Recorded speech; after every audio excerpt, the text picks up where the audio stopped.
Sorry, কারণ ওই জিনিসটা করে আমি কাজ করবো না, আমি অভিনয়টাই করতে এসেছি, অসভ্যতা করতে এখানে আসিনি আমি, তা আমি করতে পারবো না। আমাদেরও রেসপন্সিবিলিটি যাতে আমাদেরকেও মানুষের সম্মান দেন, that is our responsibility also. আর এবং মানুষেরও উচিত প্রত্যেকটা মানুষকে সম্মান দেওয়া। দেখতে হবে যে আমি আজকে কাজ পাইনি কারণ আমার যোগ্যতা ছিল না বলে এখন বলছে আমাকে না ওই পলিটিক্যাল পার্টির লোকেরা না কাজ করতে দেয়নি। আমি অনেক লোকের ইন্টারভিউ দেখেছি যে আমি তো কাজ পাইনি, আমাকে বসিয়ে দেখেছি পলিটিক্স করে। অ্যাকচুয়ালি সে হয়তো চুল বাঁধতে গিয়ে আমাদের কারোর একটা চুল পুড়িয়েও দিয়েছে, বা সে তো কাজই করতে জানে। একজন পলিটিক্যাল লিডার বলে আমি তার কাছে মানে এরকম করে যাব, এরকম করব, এটা আমার মনে হয় না একজন ভালো মানে যে কোনো মানে সে কলাকুশলী হোক বা আমাদের আর্টিস্টই হোক, কারোরই কোনো মানে ফিল্ম ইন্ডাস্ট্রি বলো বা যে কোনো, তার তো একটা নাম আছে, তার নিজস্ব একটা জায়গা আছে। সেই জায়গাটা আমি বিক্রি করব কেন অন্য লোকের কাছে? তৈরি করা আর্টিস্ট এনেও ধরাশায়ী যাচ্ছে সকলে, ধরাশায়ী হয়ে যাচ্ছে। তৈরি আর্টিস্ট স্টার নিয়ে আসছে, সো কল্ড স্টার ডিরেক্টররা স্টারদের নিয়ে কাজ করছে, করে কি করছে, ছবিগুলো ধরাশায়ী হয়ে যাচ্ছে, গল্পই তো বলতে জানে। এই স্কিলটাকে আমি সেলিব্রেট করছি, তো সেইটা করতে গিয়ে ব্যস্ত হতে গিয়ে আমি নিজেকে না বিক্রি করে দিই, সেই জায়গাটা কিন্তু মেনটেন করাটা ভীষণ।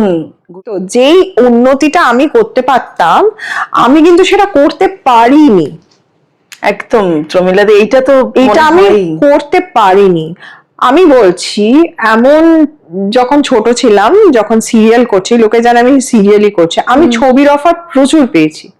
The first offer I got from a person, সে এখন আবার একটু তেড়ে ফুলে উঠেছে, একটা ওয়ার্স্ট পার্সন। সে আমাকে এত নোংরা একটা অফার দিয়েছিল আমার মায়ের সামনে। দ্যাট ডে আই ডিসাইডেড এইরকম কি ফিল্ম ইন্ডাস্ট্রির লোকেরা।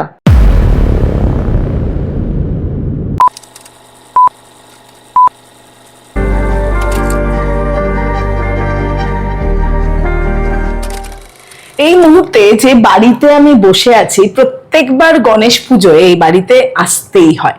অভিনেত্রী প্রমিলা ভট্টাচার্য এই মুহূর্তে আমাদের সঙ্গে রয়েছেন। তিনি কাজ করেন, আপনারা সকলেই দেখেন, কিন্তু কাজের বাইরে খুব বেশি ইন্টারভিউ দেওয়া, কথা বলা তেমনটা আসলে খুব একটা বেশি হয় না। প্রমিলাদি খুব যে পছন্দ করেন না তা নয়, না মানে যে সমস্ত জায়গায় এগুলো হয় আমার খুব একটা যাওয়া হয় না। সেই আর আলাদা করেও কখনোই একটা ইন্টারভিউ করে, এটা তো আমি তোমায় বলে করলাম আর কি অনেকদিন বাদে, নাহলে আলাদা করে একটা ইন্টারভিউ করা যাক সেটাও কখনো তোমার কাছ থেকে আসেনি।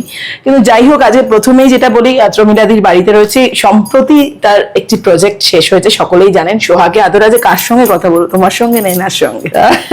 বলো, প্রমিলার সাথে কথা বলো।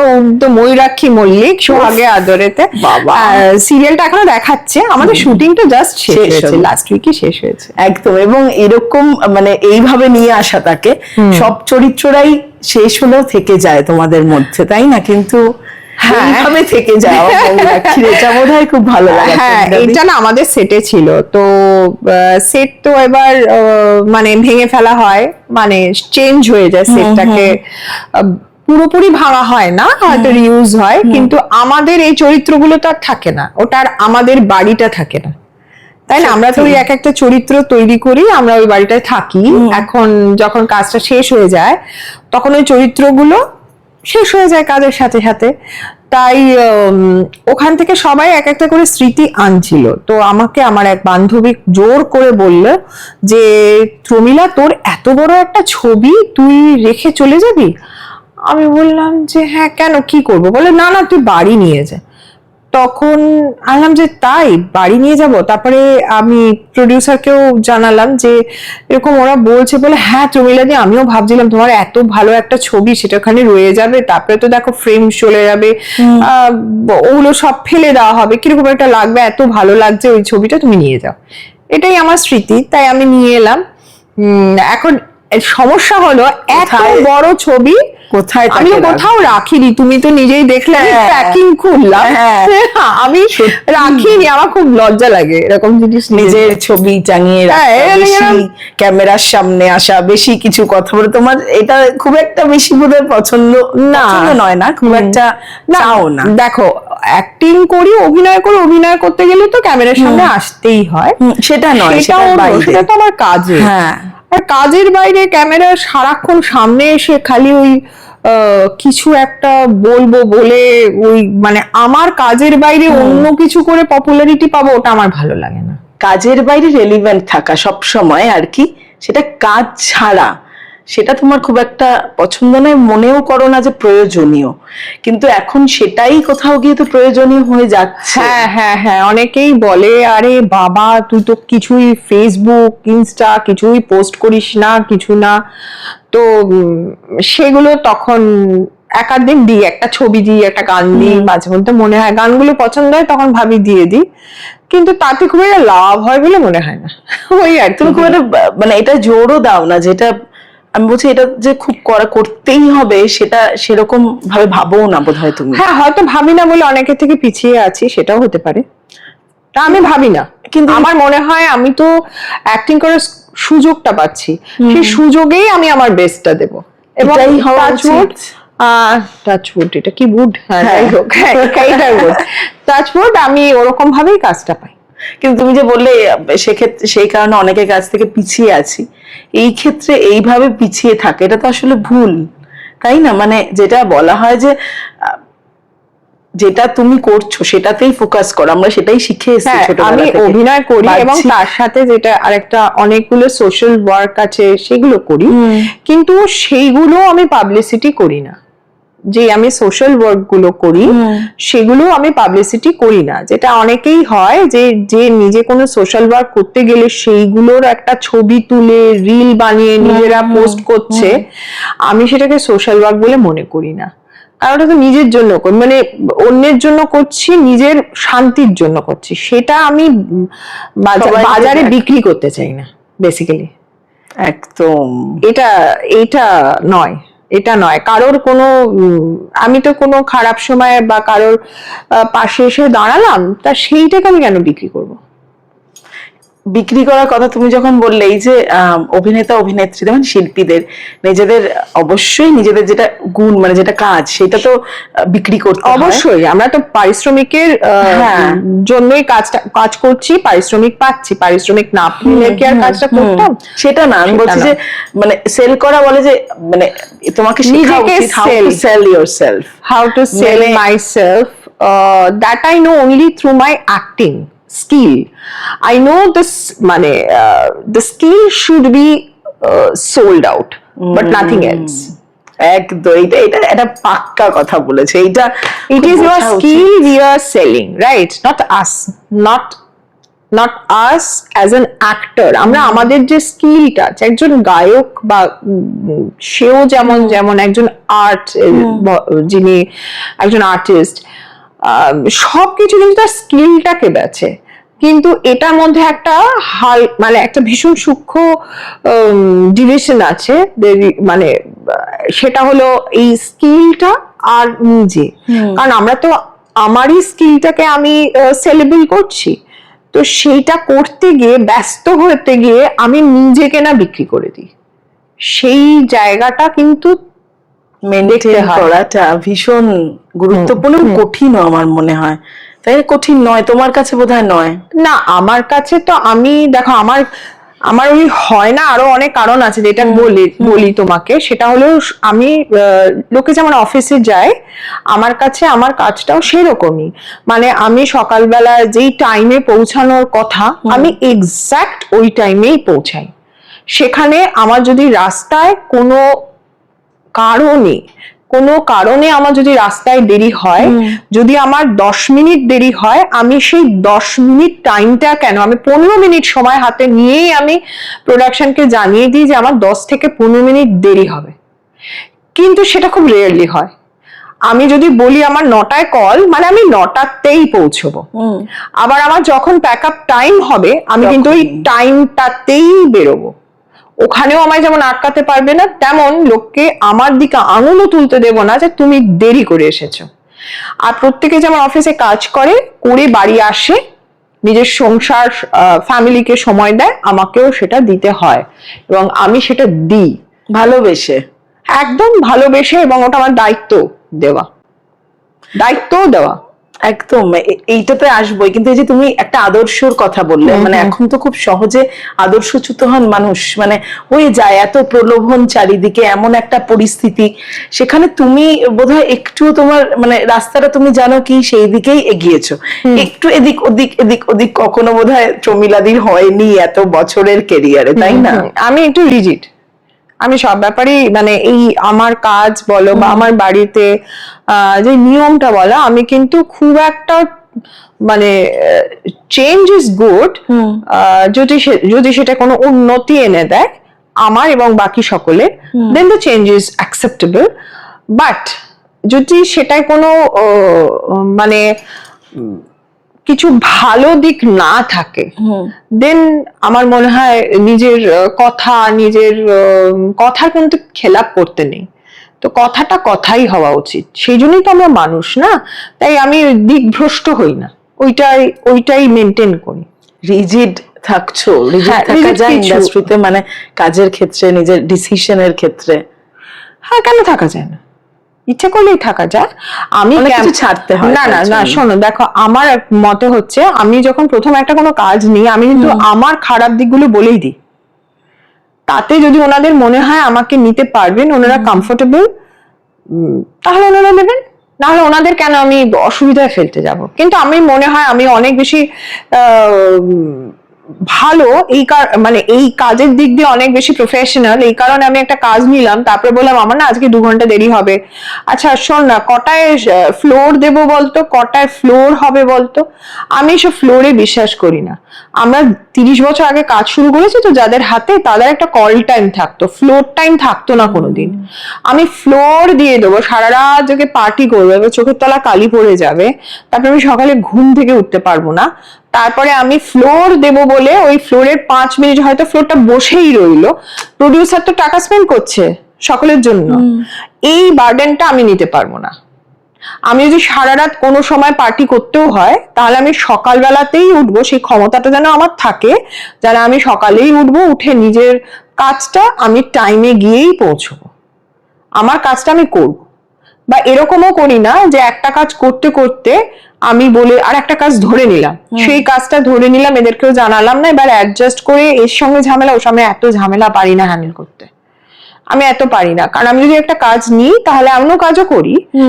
যেমন বললাম, সোহাগে আদরে করতে করতে অন্নপূর্ণা লক্ষ্মীরা আমি করছি অ্যাজ আ গেস্ট অ্যাপিয়ারেন্স বলতে পারো। আমার খুব কম শুটিং থাকে, ইচ্ছে করেই নিয়েছি, আমার কাছে বড় প্রজেক্টও এসেছিল, কিন্তু আমি তখন নিইনি, এই কারণেই নিইনি কারণ আমার এই প্রজেক্টটা রানিং প্রজেক্ট, একে হ্যাম্পার করাটা আমার উচিত হবে না, সেই কারণে নিইনি। এটা গেস্ট অ্যাপিয়ারেন্স কম থাকে, ওরা বলে হ্যাঁ দিদি তুমি করো না, কেউ বারণ করছে না, তুমি করো, ওরা নিজেরাই ইনিশিয়েটিভ নিয়েছে, আমি করছি। তাতে হয়তো আমি এখন সোহাগে আদরে লাস্ট শেষ হয়েছে, তার জন্য হয়তো আমাকে কয়েকদিন বসতে হতে পারে। I think it is very common for everyone, 1 মাস 1.5 মাস হয়তো বসতে হতেই পারে। তো এটা হতেই পারে, কথা দিয়ে দিলে হ্যাঁ করছি, তারপর এলো না, সেটা তো সমস্যার হয়ে যায় তোমাদের কাছে। মানে হ্যাঁ, অবশ্যই হয়ে যায়, যদি কাজটা না খুব কম পারছে না, অন্য কিছু না খুব কম হচ্ছে, আমরা কোঅর্ডিনেট করে নিই যে তোমাদের এই প্রজেক্টটার জন্য আমাকে এই প্রজেক্টটাতে বল, কারণ আমাদের ইন্ডাস্ট্রিতে কে কোন কাজটা করছে সবাই জানাজানি হয়ে যায়।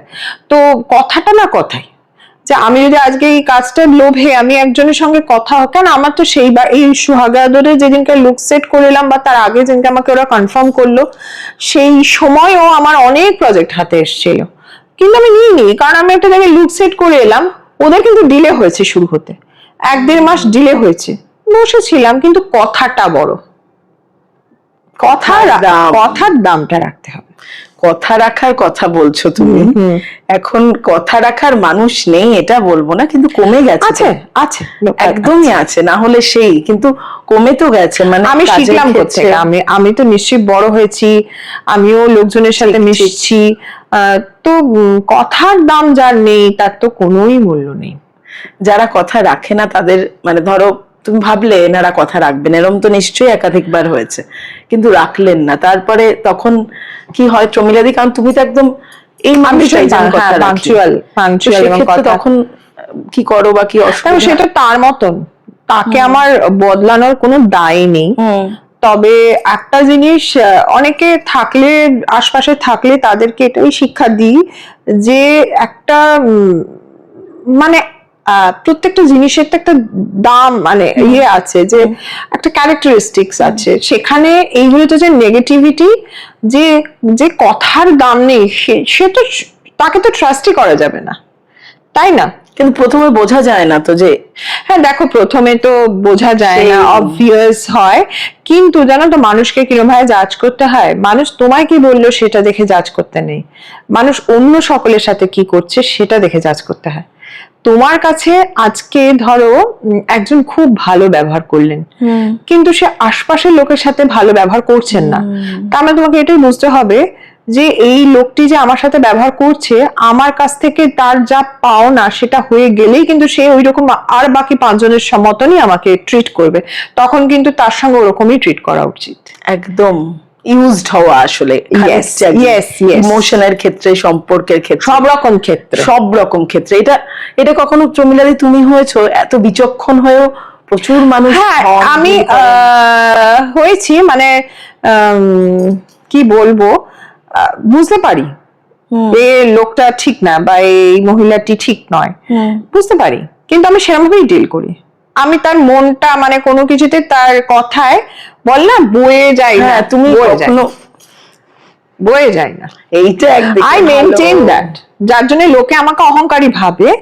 আমার অনেকেই বলে, যারা আমার খুব ক্লোজ বন্ধু, তারা আমাকে বলে তোর বাইরে একটা বিশাল শক্ত একটা শেল আছে, বাট যারা এই শেলটা ভেঙে ঢুকতে পারবে, then only they will understand who I am. I'm very soft at heart, I'm very shy person, but I don't show off. এবং ওই হার্টে দেখাবে দুর্বল না, সেটা আমি ভেরি জেনুইন, আমি দুর্বল নই, না আমি জেনুইন ভেবে ফেলেন না, যেই তোমায় দেখে ফেললো তখন দেখবে আঘাতটা। আমার পার্সোনালিটির সামনে না কেউ এসে দাঁড়িয়ে কথা বলতে পারে না, আমি প্রত্যেকে যখন চোখের দিকে তাকিয়ে কথা বলি, অনেকেই বলে যে বাবা তুই চোখের দিকে তাকিয়ে কথা বললি না, কিরকম একটা মনে হয় হিম রক্ত বয়ে যাচ্ছে।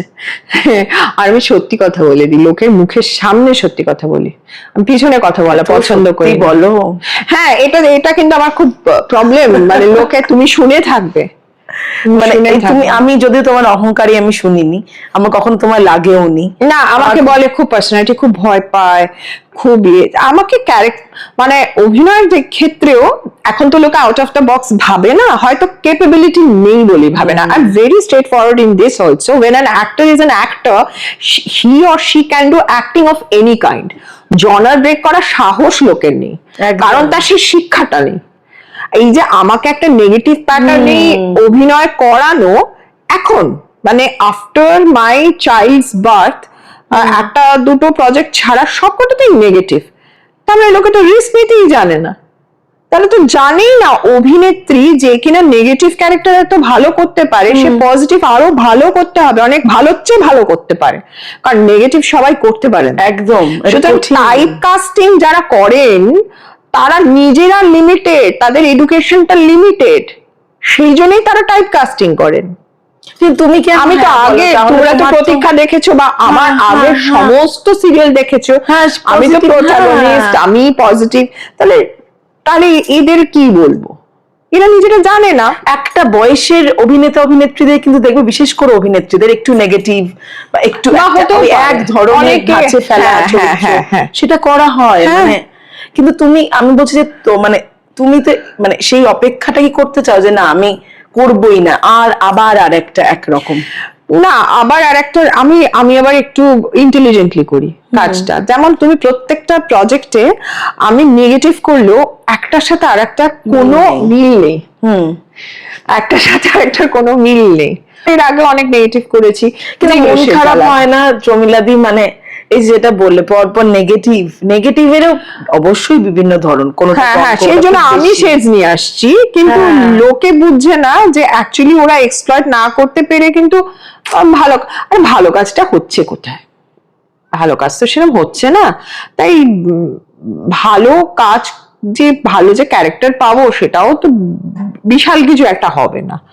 তো সেই জন্য হোপলেস খানিকটা, মানে খানিকটা হোপলেস, রিয়েলি হোপলেস।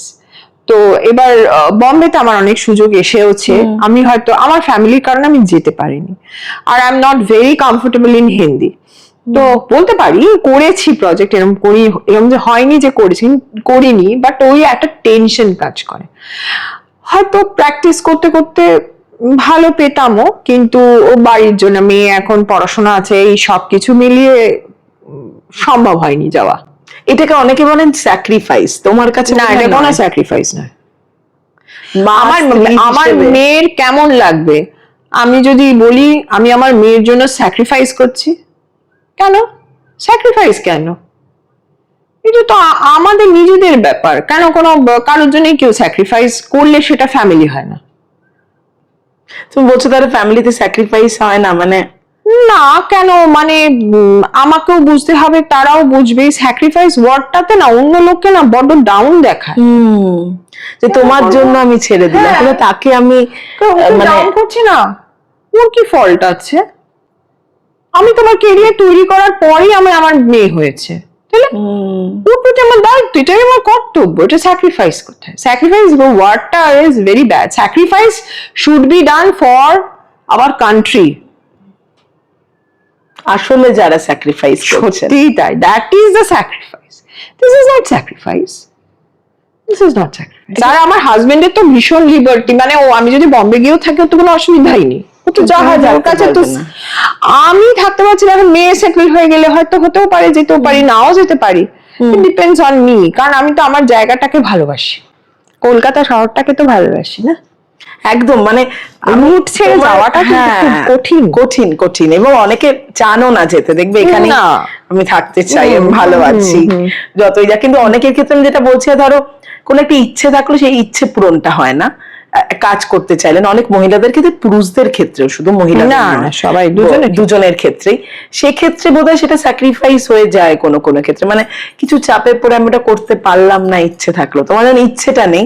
অনেকে না, দেখো ইচ্ছে আছে, ইচ্ছে কেন থাকবে? মানে হ্যাঁ, ইচ্ছে কেন থাকবে না, কিন্তু আমি ওই স্যাক্রিফাইস মোড়কটা দিতে চাই না। এখানেও তো কাজ করছি, এখানে হয়তো আমাকে আরো অন্য কিছু ভাবে ইমপ্লিমেন্ট করতে হবে নিজেকে, যে আমি নিজেকে সুন্দর করে এই যে মানিয়ে নেওয়া, মানে কি নিজের ভাবনার সঙ্গে মানিয়ে নেওয়া। আমি বলছি এই সবকিছুর সঙ্গে মানিয়ে নেওয়া সেটা নয়, এটা খুব ভালো তোমার নিজের সঙ্গে, এই যে ভালো থাকা যায় বোধহয় এটাই। আচ্ছা, তুমি একটা কথা বলো, খুব সিম্পল কথা।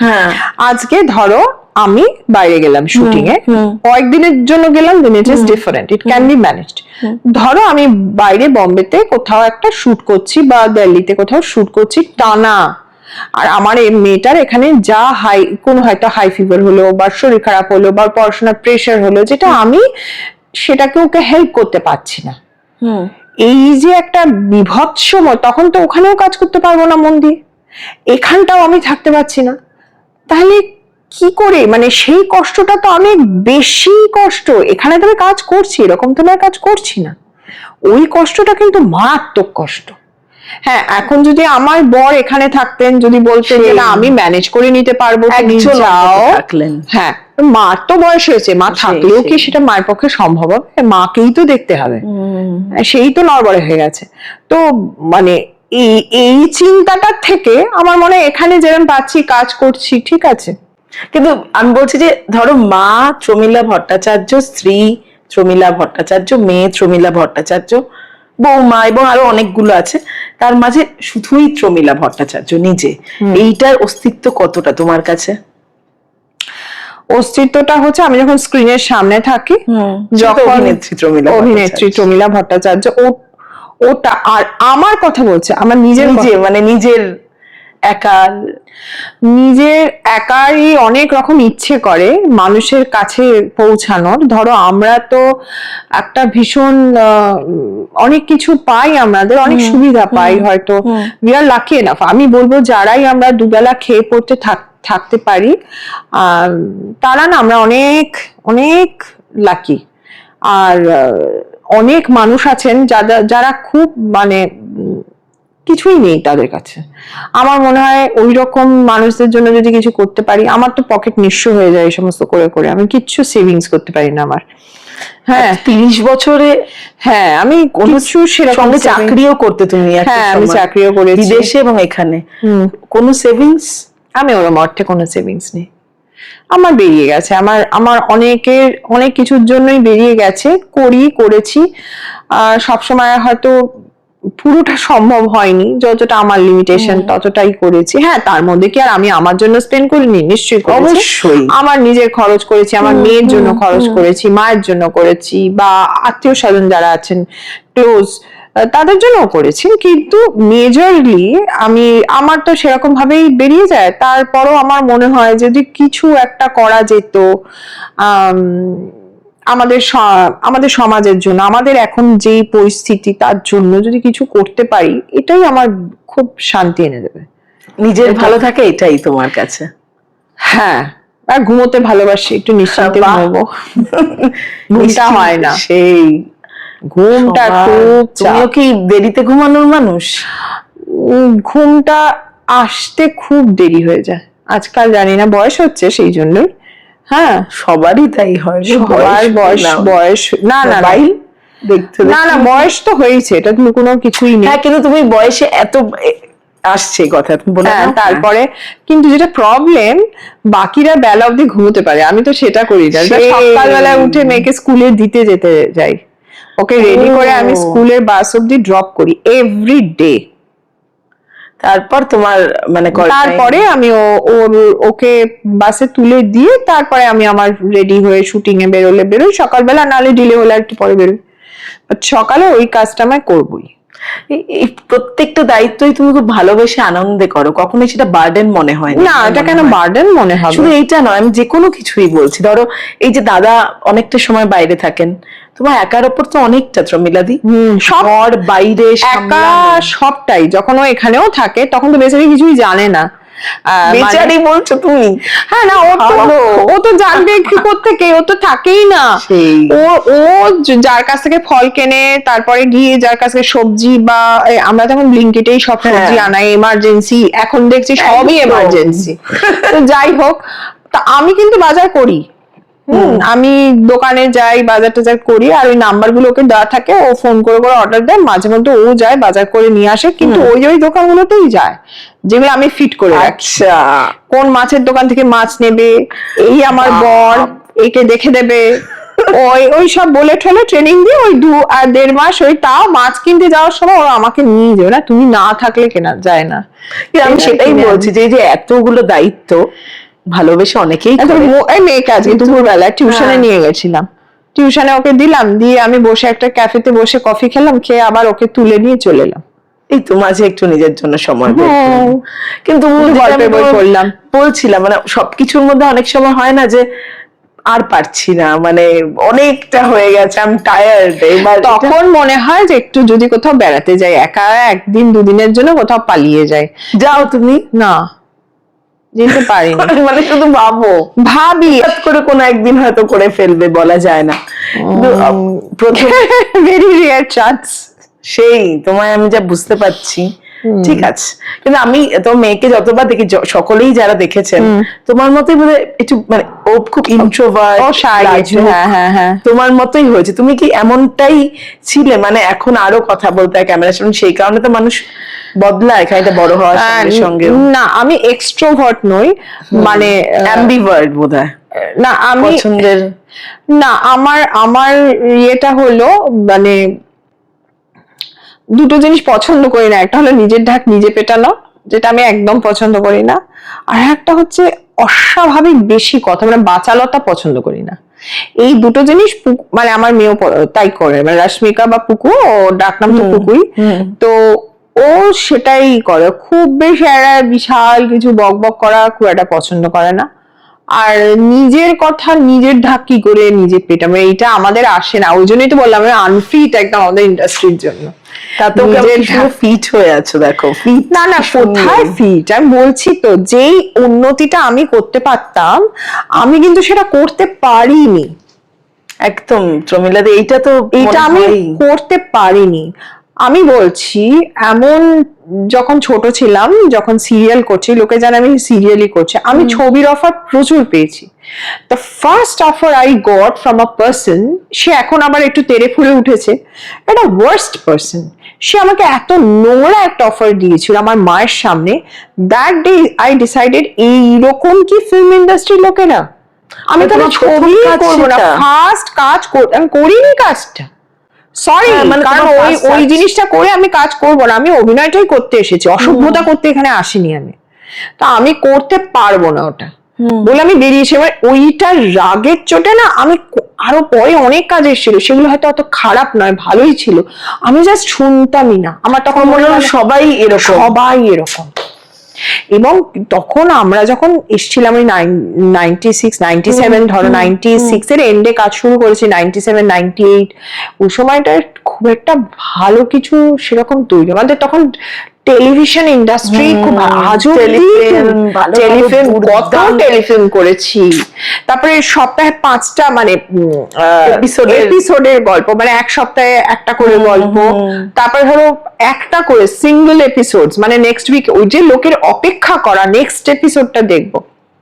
এবং দুর্দান্ত কাজ হতো, সব দুর্দান্ত, মানে সাহিত্য কেন্দ্রিক কাজ হতো, বা যেই কাজগুলো হতো মানে সেইগুলোর মধ্যে একটা রুচিবোধ এবং মেসেজ থাকতো, সোশ্যাল মেসেজ থাকতো। কি ভালো, এখনো ভালো লাগে দেখতে সেই ইউটিউবে মাঝে মাঝে যখন দেখি সেই কাজগুলো। আর এত মানে এত ভদ্র সভ্য লোকজন ছিল ওই সময়টাতে, যে আমাদের কোন রকম অসুবিধা। আর খাবার কি ভালো ছিল।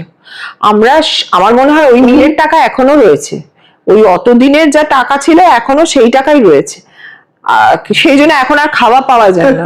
হ্যাঁ, হাওয়াই পাই খালি, খাবার না, বিস্কিট। আমরা ভাবতে পেরেছি থালায় করে আমরা ব্রেকফাস্ট খেতাম, ডিম থাকতো, পাউরুটি থাকতো, কলা থাকতো, 2টো করে ডিম, মানে হেলদি ফুড।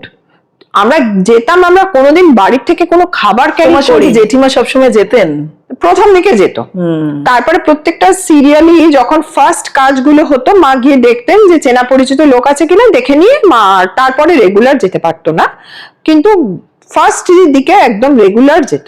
আচ্ছা, সেই বাড়ি থেকে ফলের রস এখন হও, আগে আমি এটা তো শুনবোই, সেই ব্যক্তির মুখোমুখি প্রথম হই না। আমি কোন রকম ভাবে, আমি যাকে একদম কোনোভাবে শ্রদ্ধা করি না, আমি তার মুখ দর্শনও করি। কিন্তু একটা ইন্ডাস্ট্রি সেখানে তো কোনোদিন না এখন তারপরে তো আমি বুঝতে পেরেছি বোকামো করেছি। তারপরে এখন তো একটা অন্যরকম হয়ে গেছে, এখন তো যারা ছবি করে তারাই ছবি করে, তারা তো একটা নিজেদেরকে ভাবে অসম্ভব কিছু, যারা বানায় তারা ভাবে ও তারা ছাড়া আর কেউ অভিনয় করতে পারে না। তাই আমি কাউকে গিয়ে বলিও না যে এখনকার মানে কোনো ছবিতেই এত ভালো অভিনয়, তোমার সব দিক থেকেই তোমায় দেখে কিন্তু না, আমি তো কাজ পাই না, মানে তুমি করো, আমি অ্যাপ্রোচই করি না, কারণ ওরা তো জানেন, ওরা তো দেখছেন, ওরা কি এখন এটা বড় বলার কথা হয়ে গেছে। আসলে সময় মেগা সিরিয়াল করে তো টাইম দিতে পারে, এটা কোনো কথা, এগুলো লবিতে চলে, লবি ছাড়া কিছু হয় না। আর ওই জন্যই তো ছবিগুলো চলেও না, এত যে বুক বাজিয়ে বলে যে এই তো। আমাদের সময় আগেও যারা দেখেছি, মানে সত্যজিৎ রায় বলো, যাই বলো, যারা ভালো ভালো ডিরেক্টর, তারা আর্টিস্ট তৈরি করেছে, আর আমাদের এখানকার তৈরি করা আর্টিস্ট এনেও ধরাশায়ী হয়ে যাচ্ছে, সকলে ধরাশায়ী হয়ে যাচ্ছে। তৈরি আর্টিস্ট স্টার নিয়ে আসছে, সো কল্ড স্টার ডিরেক্টররা স্টারদের নিয়ে কাজ করছে, করে কি করছে, ছবিগুলো ধরাশায়ী হয়ে যাচ্ছে, গল্পই তো বলতে জানে না। তোমাকে এক্সট্রাঅর্ডিনারি ভাবতে হবে না। আজকে আইম্যাক্সে বা বড় স্ক্রিন পাচ্ছ, বড় স্ক্রিনে তো সেরকম জিনিস দেখাতে হবে। আমি তো পড়াশোনা করেছি বাবা, আমি তো এমনি বলছি না, আমি তো পোস্ট গ্রাজুয়েশন করেছি ফিল্ম স্টাডিজে, আমি জানি আমি কি দেখছি। আমার একটা প্রফেশন তো ফিল্ম ক্রিটিকও হতে পারি, এবং আমি করেওছি, অনেকগুলো ফিল্মের করিও আমি। কিন্তু বড় খারাপ ফিল্ম ভালো বলেছো কখনো? বলতে হয়েছে ভালো না, আমি একটু ব্লান্ট, সবসময় ভালো বলি না, ভালো বলি না। কেন, দেখো কিছু কিছু বেশ ফিল্ম আছে যেইগুলো হচ্ছে তোমার মানে it's a form of an art, মানে আর্ট ফর্মটাই বেশি আছে, কিছু আছে কমার্শিয়াল। তো যখনই তুমি একটা বড় স্ক্রিন পাচ্ছ, তখন তো তোমাকে সেটা দেখাতে হবে, rather than blah blah blah blah all those dialogues and everything. তো কেন লোকে ইংরেজি ছবি যায় দেখতে, কেন যাচ্ছে সাউথের ফিল্ম দেখতে, কেন যাচ্ছে? ওটাও তো ল্যাঙ্গুয়েজের প্রবলেম আছে, ডাব করেই তো দেখছি আমরা, দেখছি তো কেন দেখছি, কারণ we are engrossed in the screen, আমরা ওইটা দেখি বড় পর্দায় ওটা এক্সপিরিয়েন্স।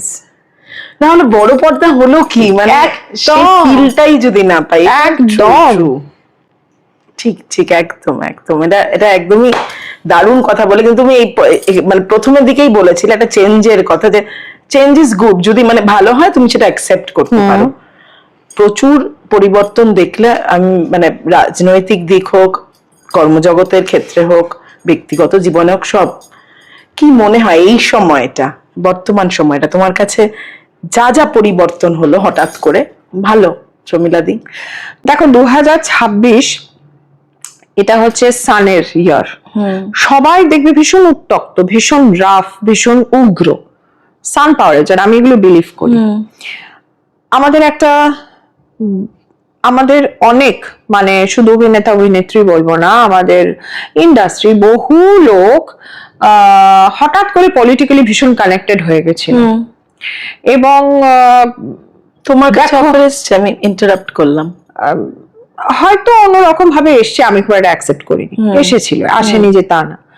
তো আমি মনে করি আমরা তো অভিনয় করি, আমাদের মধ্যে না এই পলিটিক্যাল লোকেরা আমাদের সম্মান জানাতে পারে, কিন্তু I don't want to be utilized by someone the name I have created for myself. I'm very sure about that. মানে কেউ একজন পলিটিক্যাল লিডার বলে আমি তার কাছে মানে এরকম এরকম করে যাব, এরকম করব, এটা আমার মনে হয় না একজন ভালো, মানে যে কোনো, মানে সে কলাকুশলী হোক বা আমাদের আর্টিস্টই হোক, কারোরই কোনো, মানে ফিল্ম ইন্ডাস্ট্রি বলো বা যে কোনো, তার তো একটা নাম আছে, তার নিজস্ব একটা জায়গা আছে, সেই জায়গাটা আমি বিক্রি করব কেন অন্য লোকের কাছে? করব না। ঠিক। তাতে কি হলো, যখনই সিংহাসন পাল্টে গেল, এরা এবার ভীষণ বড় ইনসিকিউরিটিতে পড়ে গেল। এরা ভাবলো আমাকে আবার সত্যি সত্যি নতুন একটা পলিটিক্যাল পার্টির কাছেই যেতে হবে, কারো কাছে নির্ভরশীল হয়ে পড়ছে। হ্যাঁ, কেন? এটা তো দরকার লাগবে না আমার। তবে এখন একটা ভীষণ ছিন্ন ভিন্ন অবস্থা রয়েছে, কারণ আমরা জানি তারা ঢুকে পড়েছিলেন, এবং by God's grace artist forum is not under this,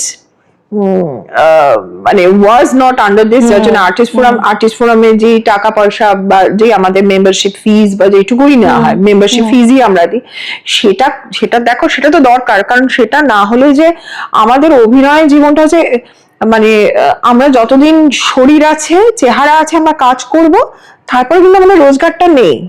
এই দুস্থ মানুষগুলো, মানুষের কাজ করতে করতে কত মানুষ অসুস্থ হয়ে পড়ে, তার পাশে গিয়ে দাঁড়ানো, ফান্ডটা তো আমাদের তৈরি করতে হবে নানান অ্যাক্টিভিটির মাধ্যমে। আর্টিস্ট ফোরামের যারা কমিটিতে আছেন তারা সেই ফাংশনস করছেন, নানান রকম ভাবে পয়সা তোলার চেষ্টা করছে, কাদের জন্য? নিজেদের জন্য না, জাস্ট টু অনেকের পাশে যাতে দাঁড়ানো যায়। এটা তো একটা খুব বড় মনের কাজ। এখন না ভীষণ হঠাৎ করে একটা চেঞ্জ এসছে, তো সেই চেঞ্জটা যারা এখন এসেছেন তারাও অনেকদিন কাজ করেননি, কারণ তারা অনেক দিনের অন্য পার্টিতে ছিলেন বলে তাদেরকে অনেকদিন কাজ করতেও দেওয়া হয়নি, এরকমও মানুষ রয়েছেন, ঠিক আছে? তো এবার ওদেরকে একটু সময় দিতে হবে, বুঝতে হবে কি হচ্ছে, কি করা উচিত।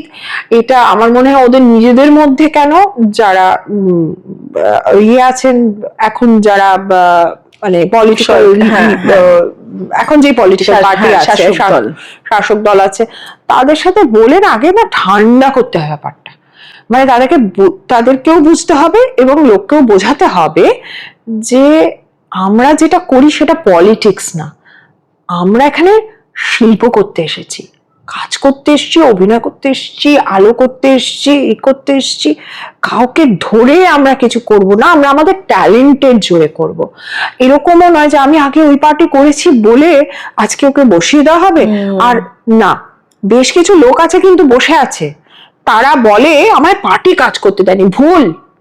প্রচুর লোক আছে যারা কাজটা জানে না, তোমার মাধ্যমে যদি লোকের কাছে আমি কিছুটা হলেও পৌঁছতে পারি, তাহলে আমি এটাই বলবো, প্রত্যেকের না একটা যেমন আর্টিস্ট ব্যাংক হয়, তেমন আর্টিস্টদের তো আমাদের একটা পরীক্ষা দিতে হয়, অডিশন দিতে হয়, তারপরে হয়। আর যারা অভিনয় করে আসছে দীর্ঘদিন ধরে, তাদের অনেক সময় অডিশন দিতে হয় না। কলাকুশলীদের জন্য, মেকআপ আর্টিস্ট বলো, হেয়ার ড্রেসার বলো, নানান রকম আছে, তাদেরও না অডিশনের মতন জিনিস করতে হবে। তাদেরও দেখতে হবে যে আমি আজকে কাজ পাইনি কারণ আমার যোগ্যতা ছিল না বলে, এখন বলছে আমাকে না ওই পলিটিক্যাল পার্টির লোকেরা না কাজ করতে দেয়নি। আমি অনেক লোকের ইন্টারভিউ দেখেছি যে আমি তো কাজ পাইনি, আমাকে বসিয়ে দেখেছি পলিটিক্স করে। অ্যাকচুয়ালি সে হয়তো চুল বাঁধতে গিয়ে আমাদের কারোর একটা চুল পুড়িয়েও দিয়েছে, বা সে তো কাজই করতে জানে না। সে এখন কি করছে, তারা এখন বলছে যে আরে আমাকে না ওরা বসিয়ে দিয়েছিল ইচ্ছে করে। আবার কিছু লোক আছে যারা সত্যি কাজ জানে, তাদেরকে বসিয়ে রেখেছিল। তাহলে কি হলো, তুমি এবার বাইরের লোক এসে, তুমি বাইরের লোক এসে তুমি তো বুঝতে পারছো না যে কাজ জানে আর এ কাজ জানে না, এ কাজ পারে না বলে বসিয়ে রেখেছিল, আর এ পলিটিক্যাল ভিকটিম বলে একে বসিয়ে রেখেছিল কারণ এ পলিটিক্যাল পার্টিতে যোগ দেয়নি বলে। এইটা তো সত্যি, এই একটা অরাজকতা চলছে।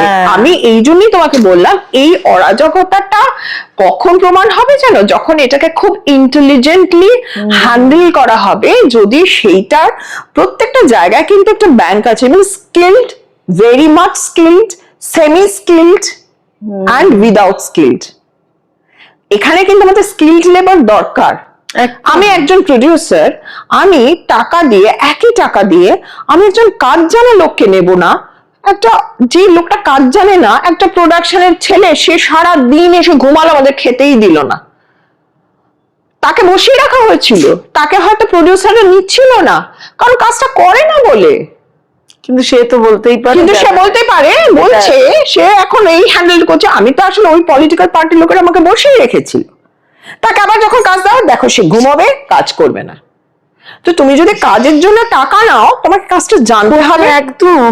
এবার অনেকে কার্ড পেয়ে গেছে, কাজ না জানা লোকেরাও কার্ড পেয়েছে, কিভাবে পেয়েছে সেটা আর আমি অত ডিটেলসে গেলাম না, সবাই জানে। তাহলে পরীক্ষা নেওয়া হোক, কারা সত্যি কাজ জানে তাহলে তাকে লেবেলিং করা হোক, যারা খুব ভালো কাজ জানে তাদের একটা অন্য স্যালারি দেওয়া হোক। এইটা কিন্তু একটা বড় প্রসেস, সত্যি সত্যি। কিন্তু এই ভাবনাটা করতে পারবে তখনই। দেখো, আমি তো একটা অ্যাডমিনিস্ট্রেশন আর HR হেড ছিলাম একটা বড় কোম্পানির। আমরা বেশ কিছু মানুষ আমার মতন আছেন, আমি একা বলবো না, অনেকেই আছেন যারা এই জায়গাটা ধরতে পেরেছে। কিন্তু এই জায়গাটা ধরতে পেরে সবাইকে নিয়ে সঙ্গে করে সবার জন্য কাজটা যেন হয়, এরকম হবে না। তাহলে যারা জানে না তাদেরকে স্কিলড বানাও, আর যারা জানে পলিটিক্যাল এজেন্ডা নয় মধ্যে, there should be no political agenda। কাজ জানো, কাজ করো, কাজ জানো, কাজ করো। আমার যদি এখান থেকে ভয়েসটা পৌঁছতো, আমি তাহলে রেফারেন্স আনতাম, ভাই তুই তো সুযোগটা পেয়েছিস, তুই কাজটা করতে পারিসনি বলে তোকে তো এই ফ্লোরটা থেকে বলা হয়েছিল বারবার তুমি কাজটা ইমপ্রুভ করো, তুমি করোনি, তাই জন্য তোমাকে বাদ দেওয়া হয়েছে। বাদ দেওয়া হয়েছে সেটা যেমন আমাদের রান্না, আমি বলি এখন তুমি প্রচুর দেখবে রান্নার লোক, আমার এই কমপ্লেক্সটাতে হয়, রান্নার লোক প্রচুর আসে, কিন্তু বলে কি যখনই কাজে ঢুকবে লামসাম অ্যামাউন্ট, তারপর বলে আমি না রান্নাটা জানি না, আপনি একটু দেখিয়ে দেবেন। মানেটা কি?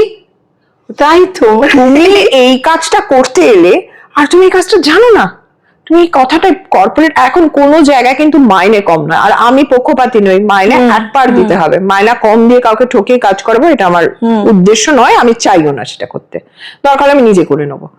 কিন্তু এই কথাটা, এই কাজটা তুমি কর্পোরেট গিয়ে বলো তো, তাই তো তুমি বলবো বাবা দাবি করছো, আমি পারিশ্রমিক, আমি কাজটাই জানি না, আমি কাজটাই জানি না, এটা মানে this is the thing, this is going একদম। এবং তোমার অবাক হয়ে যাবে, এইটা আমাদের ওয়েস্ট বেঙ্গলেই হয়। তুমি চাইবে না বোধহয় মেয়ে ইন্ডাস্ট্রিতে? না, ও নিজেরও ইচ্ছে নেই, আগে একটু ছিল, এখন আর খুব একটা নেই, মানে শখেও এলে করতেই পারে, বাট ও মেজরলি এই প্রফেশনে নয়, ও ভীষণ মানে ও একটু পড়াশোনা পড়ালেখা ভালোবাসে, এরকম নয় যে ও ভালোবাসে না, ও একটু অন্যরকম। তো মানে আর্ট ফিল্ড ভালোবাসে, দেখতে এনজয় করে, সবকিছু করে, অভিনয়ও ভালোবাসে, কিন্তু না এটাকেও প্রফেশন হিসেবে নিতে বুঝতে চায় না। পেরেছি। কারণ জানে যে এই যে কাজ এমনই একটা কাজ যেটাকে তুমি বসে থাকতে হয়, আর কোনো প্রফেশনে আছে? তোমাকে তো দেখছে সবাই, আমি হয়তো অনেক কম বসি অন্যদের থেকে, ও জানে আমি তো মানে রেগুলার মোটামুটি কাজ করি, কিন্তু অন্য লোকেরা তো আরো অনেক, আমার বন্ধু বান্ধবরা নেই, সত্যি তাদেরকে দেখছে না। প্রতিযোগিতাটা হবে পর্দায়, প্রতিযোগিতাটা পলিটিক্স হবে না। তুমি 3-4টে চ্যানেল আনো, লোকে কাজ করুক, প্রতিযোগিতা তোমার কোয়ালিটিতে হবে।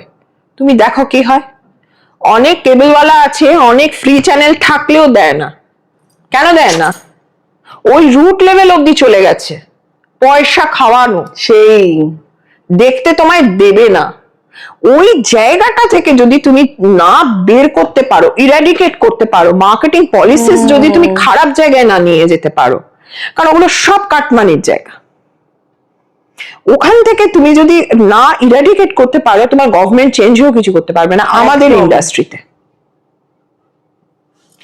তোমাকে শো করাতে হবে, তুমি তোমার কত পাবলিসিটি করবে, কত হোর্ডিং করবে, সেটা তুমি পয়সা লাগাও, তুমি করো, হোর্ডিং করো, পাবলিসিটি করো, তুমি এক্সপার্ট লোক নাও, অভিনেতা অভিনেত্রীদের নাও, কাজ ডিরেক্টরস নাও, সবাই নিজের একটা ফাইটে দৌড়বে, যার জন্য হিন্দি চ্যানেলগুলো অত চলে, রেভিনিউ করে। আর এখানে তো বেরোতেই চাইছে না, এই কজনকে মধ্যেই রাইট রাইট, এটা অবাক লাগে না? হ্যাঁ, অবাক লাগে নয়।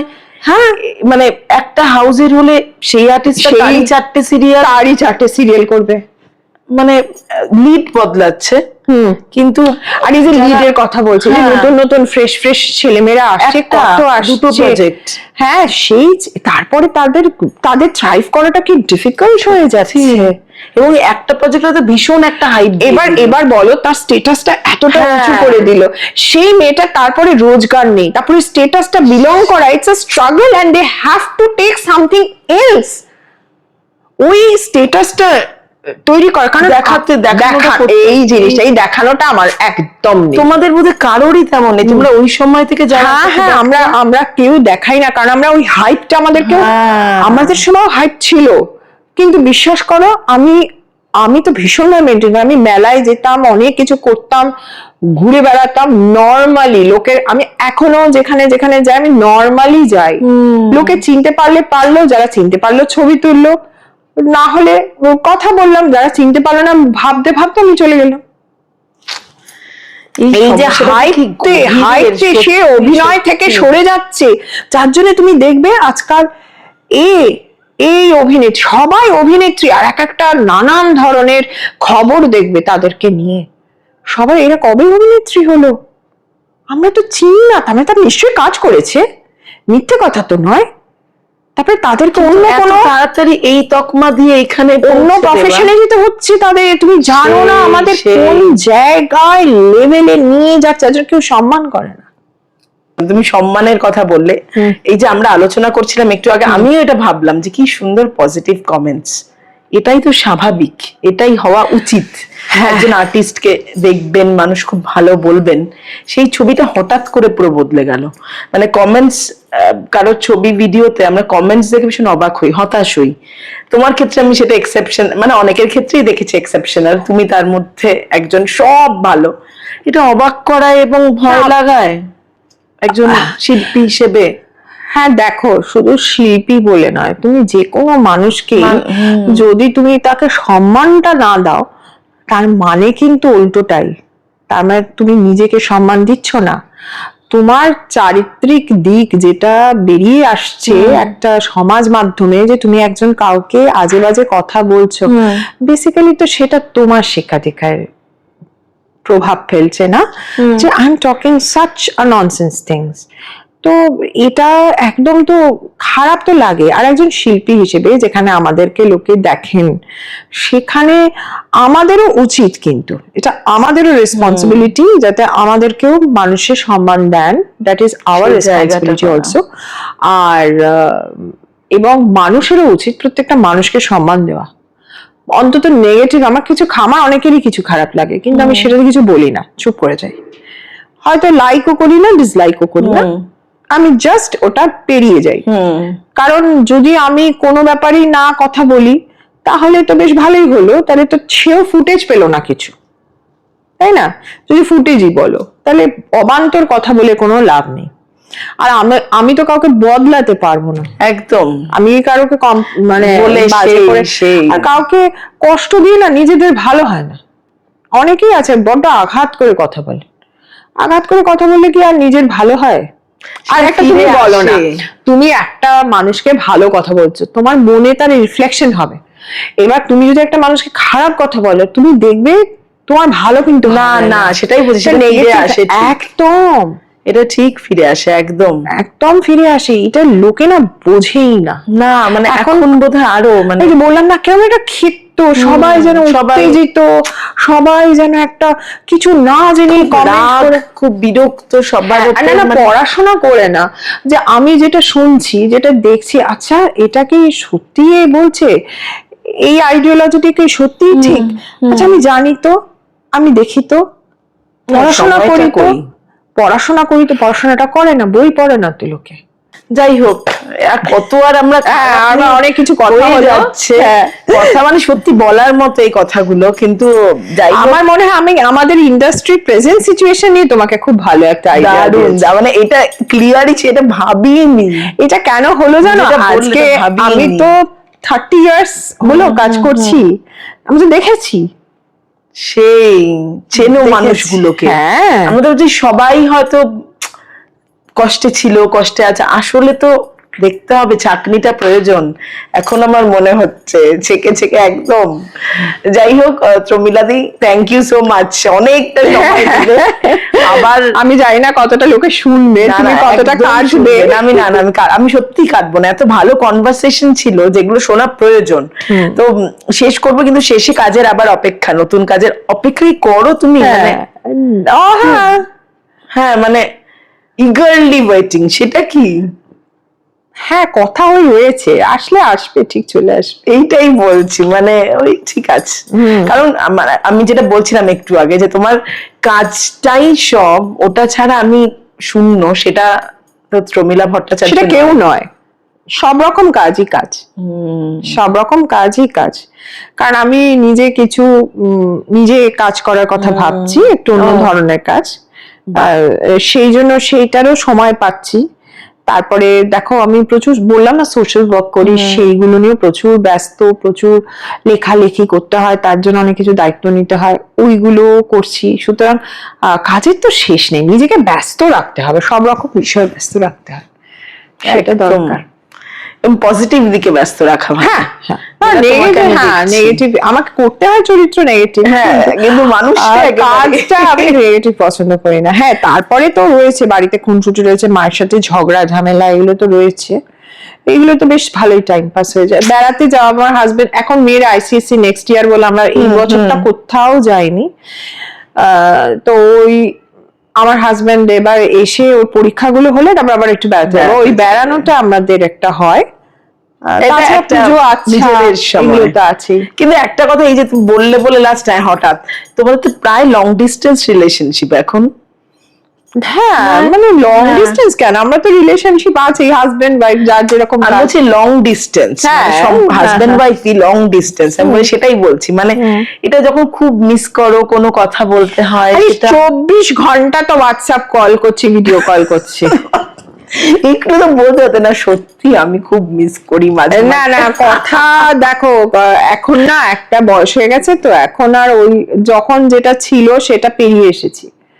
সেই ক্রাইসিসটা লাগে যখন হয়তো বাড়িতে এমন কিছু একটা হলে আমি সামলাতে পারছি না, তখন মনে হয় ধুর বাবা থাকলে ভালো হতো। তবে তো কাজ করতে গেছে, সেই কাজটাকে তো একটা রেসপেক্ট দেওয়া উচিত, সেটা তো নিশ্চয়ই। তোমরা দুজনকে খুব রেসপেক্ট দাও এই জায়গাটায়, যে তুমি তোমার জায়গাটা সুন্দর সামলাচ্ছ, এবং সত্যি তো সে, আমার বর আমাকে কোনো কাজের জন্য না করে না, একবার করে খুব ভুগেছিল হয়তো, সেটা আমি বলবো নাকি।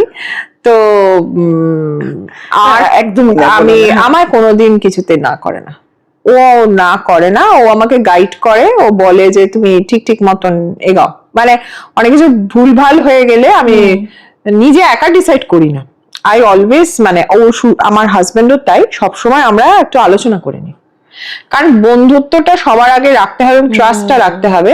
কোনো কাজই না একা হয় না, পাঁচটা আমি মায়ের বুদ্ধি নিই, মেয়েরও বুদ্ধি নিই মাঝে সাঝে, কিন্তু সবসময় নিই না, একটু অভিযোগ আছে তার জন্য। তাই কিন্তু তো, আমার বড় দিদিরা হচ্ছে এখন। আছেন, আমার শাশুড়ি আছেন, কোনো কিছু হলে আলোচনা করি, সেরকম কিছু হলে। সবসময় ভালো মানে আলোচনা করা মানুষগুলো দেখবে পাওয়া যায় না, যে যাদের সঙ্গে তুমি না, আলোচনা মাকে যেমন ফুল হবে। আমার মায়ের সাথে একটা অদ্ভুত ব্যাপার, অসম্ভব ঝগড়া হয় মায়ের সাথে, কিন্তু সবারই। হ্যাঁ, কিন্তু আমি না অদ্ভুত, আমার তো 40-45 উপর বয়স হয়ে গেল, আমি এখনো কি হয়েছে না হয়েছে সব মাকে বললে মা ঝামেলাও করবে আমি জানি, কিন্তু সেই তাও মাকে বলেন বলেন। এটা, তারপরে বলি আমার তো উচিতই হয়নি তোমাকে বলা, তুমি তো নেগেটিভ ছাড়া কিছু বলবে না, আমাকে তো এগোতে দেবে না তুমি, এসব বলি, কিন্তু বলেও ফেলি। এইটা এখন আমাকে ঠিক আছে। বদলাতে হবে, এখন তো বয়স হচ্ছে, আর বলবো না। বয়সে কি আসে, আর বয়সটা তো মনে প্রমিলা দিয়ে একদম না, বয়স হয় না। এটা মায়ের সঙ্গে এটা ভালো তো, না, এটা সবসময় না, উপভোগ করে না, উপভোগ করে না, বুঝতেই তো পারে না। এখন তো মা তো অনেক বয়স হয়ে গেছে, সেই জামানা তো চলা গেয়া না, সেই জামানা তো চলে গেছে, সেই এখনকার দিনে কোনটা যুগোপযোগী সেটা তো বুঝবে না, ওই বলা আর কি, বললাম। কত মেয়েরা বলো তো, আমি তো যেমন সময়ই পাই না মায়ের সঙ্গে সেভাবে কথা বলার, এটাও তো না, মায়েরও খুব রাগ হয়, আমিও কাজের সময় পাই না, ইদানিং কালে এই কাজটা বন্ধ হয়েছিল। তুমি বলো না, আমরা সকাল বেলায় যাই, রাত্রিবেলায় 10:30-11:00 বাড়ি ফিরি, এসে আবার কি, এসে খাওয়া দাওয়া গল্প একসাথে। ও আমার তো মানে আমি একটু মোবাইলে ব্যস্ত হয়ে যাই, এটা আমার একটা আফসোস। না, তোমার কাজটা এই দিক দিয়ে তো সেই জন্য। হ্যাঁ, আমার মা মোবাইলে একটু ব্যস্ত হয়েছে। বাহ। রাত্রি 1:30-2:00 সময় দেখি গ্রুপে আমার দিদিরা, আমরা মা আর গ্রুপে আছি, আর এই বাচ্চাগুলো আছে, বড়দির ছেলে, মেজদির ছেলে, মেয়েরা আছে, মা 1:30-2:00 সময় রিল পাঠাচ্ছে, এটা খেলে এটা হয়, এইটা মাখলে এরকম হয়, এই এক্সারসাইজটা করলে রোগা হয়। আমার দিদি লেখে, মা তুমি এখনো ঘুমাওনি কেন? তারপরে মা বললো তুইও কেন ঘুমোসনি? এই নিয়ে হয়ে গেল। এবং এটা না সবগুলো ভাবে এটাই ঠিক। আর সেই রিল গুলো, এই যে রিল গুলো হয়, যে রিল বানানো, এটা যে কি মজার একটা রিল বানান জেঠিমা? না না, ও তাহলে রিল বানানো মানে রিল যে লোকেরা বানায়, ও আচ্ছা আচ্ছা, সেটা রিল গুলো যারা খায় এরাই খায়, রিল গুলো তো দেখতে হবে, এতগুলো ভিউ যে হয়, এরা হয়। এখন টিভি দেখে না, বিশ্বাসও করে। আমাকে একদিন বললো এইরকম ভাবেই এটা হয়। আরে কে বলেছে তোমার? আমি বলছি, আলম কে বলেছে? বলছে আমি রিলে দেখেছি। আরে রিলে কি ওটা সার্টিফাইড? মানে এইটা ভুলভাল ইনফরমেশন, একদম মানে এটা আমিও ফেস করি। ঠিক ঠিক, ভুলভাল ইনফরমেশন গুলোকে একদম এইটা বলেছে এরকম, সেসব একটা গম্ভীর গলা দিয়ে ওগুলো দেখে, ওগুলো পাঠায় সারা রাত ধরে, এই সমস্ত দেখায়, ঘুমোবে কোত্থেকে? না যাকগে, ঠিক আছে, তুমি এরকমই থাকো, বলতে থাকো জেঠিমার কথা। জেঠিমার রিল দেখো, আমাদের লাইটটাও কমে গেছে কথা বলতে বলতে। তোমার লাইটের দরকার নেই, যাই হোক। হ্যাঁ, thank you so much, thank you, অনেক কথা হলো, আমার খুব ভালো লাগলো।